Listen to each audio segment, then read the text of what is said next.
Why would I buy Canon's most expensive 85mm lens at $3,000? Well, I'm glad you asked.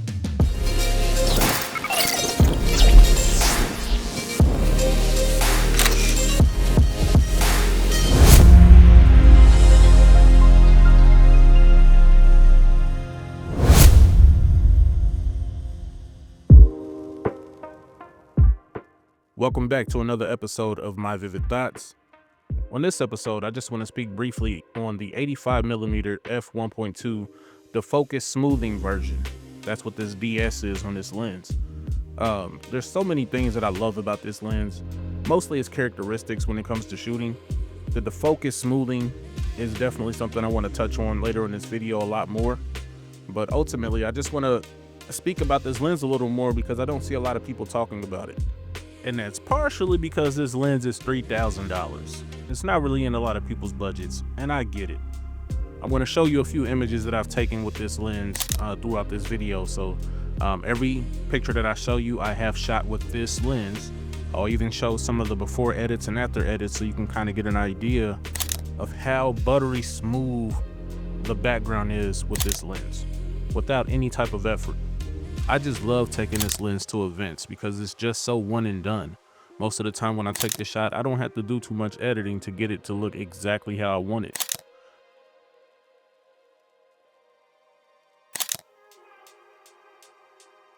I'm actually going to show some images from the Nikon Z8 and their 85 1.2 so you can kind of see the differences if there are any. The 85 1.2 on Nikon is incredible as well.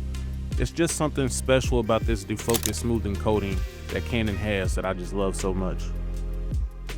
I don't want to spend a lot of time speaking on the specs of this lens, but the biggest thing you'll notice aside from the price is how big this lens is. I mean, it is huge, and I mean, it's warranted with all the performance that it has, but this is a pretty girthy lens, and it definitely takes a toll on you throughout the day when you're shooting. But I don't just want to talk about the photo capabilities of this lens. Since I love the defocus smoothing so much, of course I've tried it for video. I even got some shots here to show you how well it focuses in fast moving subjects versus slow moving, and how good the background looks just on standard face shots. This is one of my favorite lenses to use when I'm doing any type of documentary work.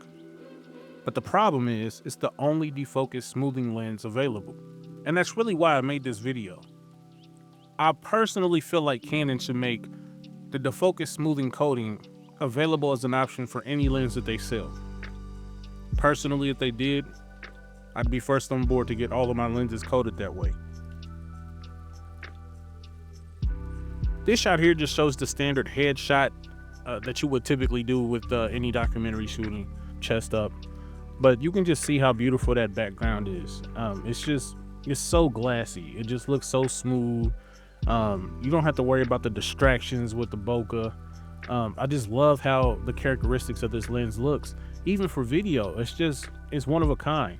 And that's why I really wish I had more lenses that could take advantage of this. I mean, a 35 with the DS, the focus smoothing coating would just be superb. And Canon, if you could make a line of f1.2s that have the option for the focus smoothing, I mean, I'd be all over it.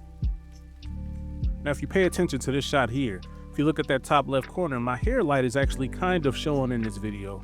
And that was completely unintentional until I took it into editing and saw that it kind of looks like the glow from the sun. It really looks supernatural, and it's because the way that the defocus smoothing renders the shot, it just falls off so smoothly. It just blows my mind how amazing it makes lighting look and bokeh look. I mean, just look at how this light just falls off. Now, to wrap this video up, do I think this lens is worth $3,000? Not at all, not in the least bit. But what I do think is that the unique characteristics that this lens offers in a world full of cameras that offer 85mm with different types of f-stops and capabilities, it stands on its own. And that's purely because of the defocus smoothing. I've used the regular 85mm 1.2. I've used their 85 f2. Both amazing lenses. But if you want something that can provide an experience that no other lens does, that's where that defocus smoothing kicks in. And I just really hope they allow for you to be able to add it to any lens that they offer. I'd certainly pay extra for it myself. I mean, a couple $100 here to send your lens to Canon for them to add this coating to whatever lens that you want. A 24 to 70, the 70 to 200, any of their new 1.4 lenses that they made for video. This 85 is just not built for video. It's not. As long as your subject isn't moving very much, it's going to do fine. But just having that coating on video-centric lenses would just be incredible. And it would be one of the main things that will put Canon over the top over any other manufacturer, in my opinion. If you made it with me this far to the end of the video, then I just want to thank you, and all you got to do is subscribe and comment to officially become a part of Team Vivid. Come back and take a look at the next video and see what I have to say about another product. Y'all have a wonderful day. Stay vivid.